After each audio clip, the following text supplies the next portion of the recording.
Good morning to you, all of you, my friends on social media. I welcome you to the live broadcast on Alliance in Motion Global this morning. Do you remember Nokia? Nokia, in their heyday, Nokia was the biggest mobile phone manufacturer in the world. And research say that they controlled more than half the mobile phone population in the world. Now, when you say it like this, sometimes you don't really get the impact of it. But let me say it this way. If you should put the phones that were in the world in the days of Nokia's dominance, all the phone manufacturers and their phones on one side, phone manufacturers in the United States, in Europe, in Asia, including China, Japan, and South Korea, manufacturers like Samsung, Ericsson, Siemens, Sony, and the others that you can remember. If you put all of them together on one side and you put only Nokia on the other side, the Nokia phones that were in use in the world were more than all the others all over the world put together. That was how big they were. Unfortunately, today Nokia is no more. It has collapsed and has been taken over by Microsoft. What happened? What did they do? What did they not do right? That's what we are going to talk about. We are going to learn lessons from the collapse of Nokia and see if those lessons can help us today to ensure that we do not become another Nokia. Big today, small tomorrow. Successful today, a failure tomorrow. So you are welcome. My name is Setkwe. I am an entrepreneur with Alliance in Motion Global. The Finnish company Nokia had the widest choice, the best designs, and the most respected brand around the world. So it was very difficult to walk into a phone shop and not see a Nokia. Sometimes the only choice you had was to choose one of Nokia's phones because they were almost everywhere. They saw the future, but they could not build it. Before the iPhone had applications and before Android got maps, Nokia phones had both apps and Android and maps. They saw the future. And the interesting thing is that Nokia was one of the first companies to start producing smartphones. The best phone in the world today is dressed from head to toe in aluminum and has an outstanding camera that protrudes from its body.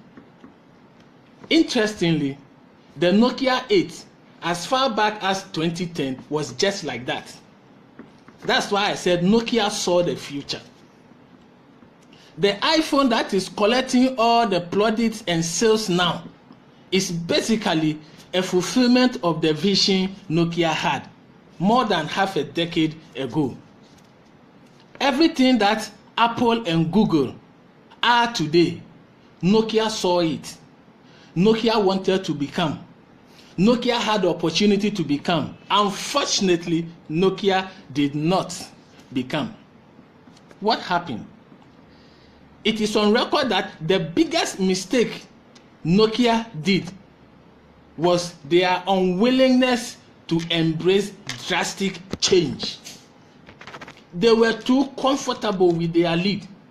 They were too comfortable with their bigness. And so they did not accept drastic change. When Microsoft was taken over from Nokia, a press conference was organized. And at that press conference, the chief executive officer of Nokia, in his speech, said that they didn't do anything wrong, but somehow they have failed.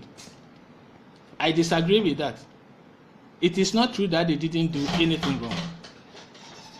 Just a moment, I'll be with you very soon.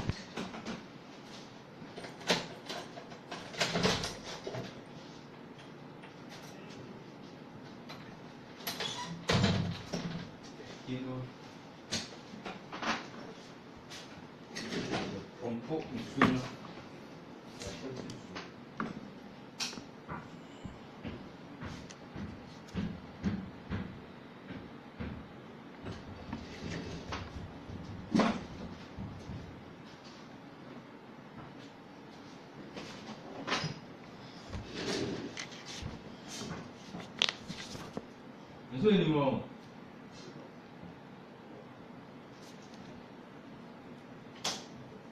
Hey.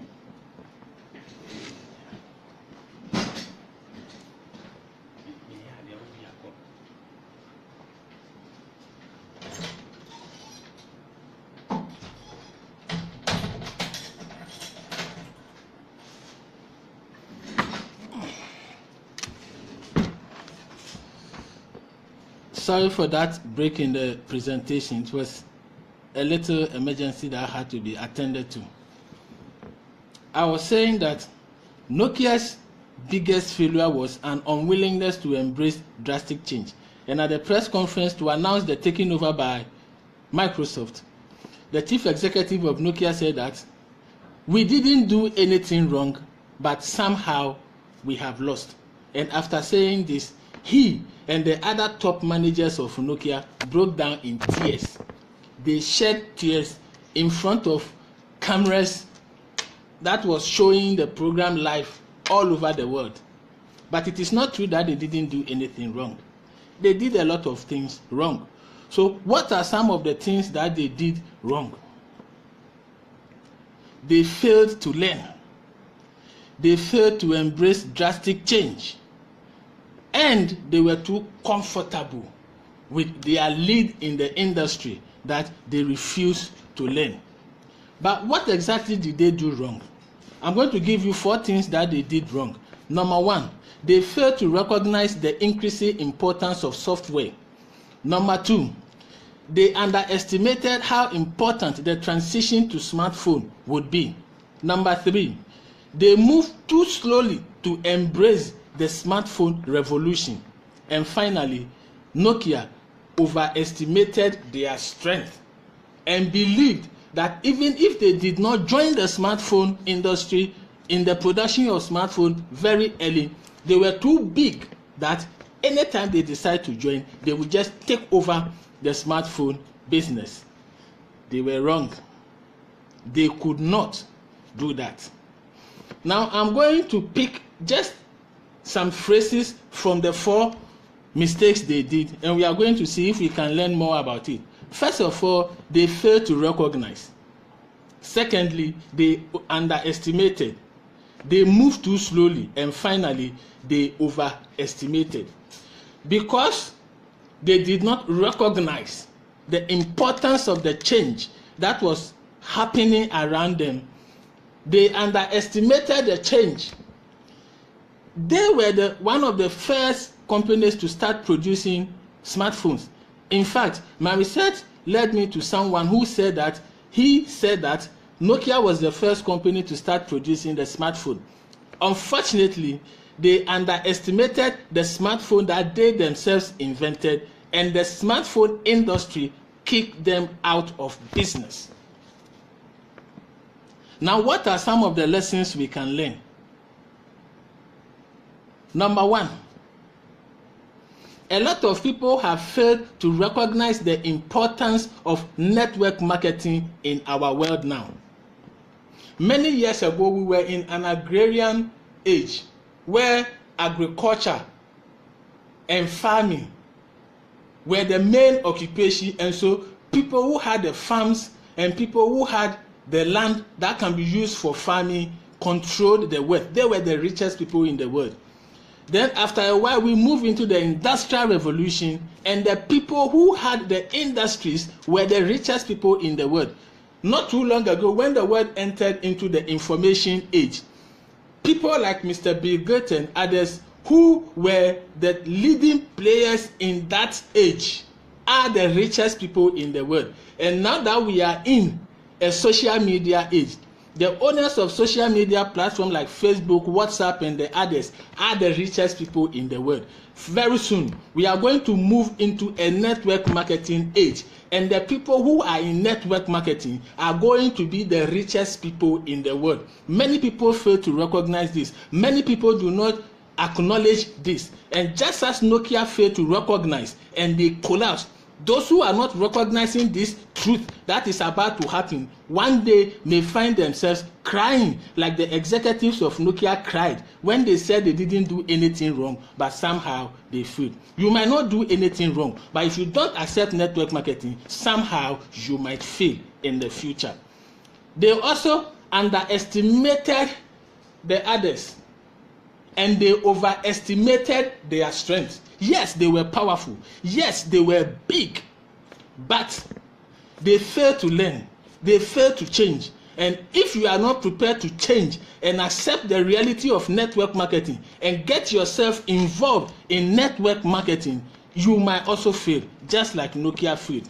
And they move too slowly. And that is even more dangerous. There are many people who are happy and they like network marketing. There are many people who accept that network marketing is a good industry to be in. However, they are too slow in joining. They have decided to join. They want to join, but they are too slow. Just too slow. And when Nokia was too slow, by the time they came to themselves, they were out of business. If you are too slow in joining network marketing, very soon you might be out. Now, when we say we are moving into a network marketing age, we are not saying that everybody will just be doing network marketing. Because if that is what is going to happen, then we might have no doctors, we might have no teachers, we might have no lawyers, and the world is going to be a very boring and sometimes even dangerous place to be. But what we are saying